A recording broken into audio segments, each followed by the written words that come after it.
కన్న కొడుకులే 500 రూపాయలు ఇవ్వలేని పరిస్థితుల్లో సీఎం జగన్ పెద్ద కొడుకుల 3000 పెన్షన్ ఇస్తున్నారని ఓ వృద్ధురాలు సంతోషం వ్యక్తం చేశారు. నర్సీపట్నం నియోజకవర్గం పుత్తడి గైరంపేటకు చెందిన నిరుపేద మహిళ ఈ వ్యాఖ్యలు చేశారు.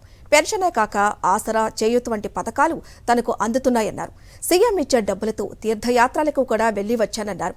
జగన్ పాలనలో ప్రజలంతా సంతోషంగా ఉన్నారని, మళ్లీ సీఎంగా జగనే రావాలని ఆకాంక్షించారు.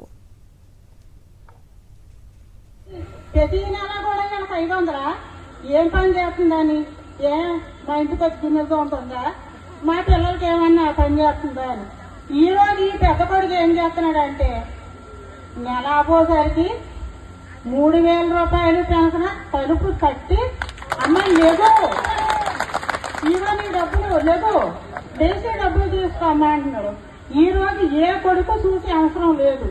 ఎందుకంటే రోజు 100 రూపాయలు ఖర్చు పెట్టుకున్నా నా ఇష్టం వచ్చినట్టు నెల మొత్తం సరిపోతాయి. లేదు ఇంకా కాదంటే 10 రూపాయలు ఎంత వేసుకోవడానికే కూడా రోజులు ఉన్నాయి.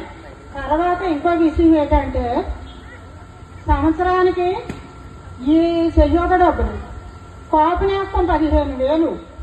దేవుడి గుడికి వెళ్దామంటే 10 రూపాయలు ఉంటే కొబ్బరికాయ కొట్టడానికి డబ్బులు లేక ఎలాగే రోజులు ఉన్నాయి.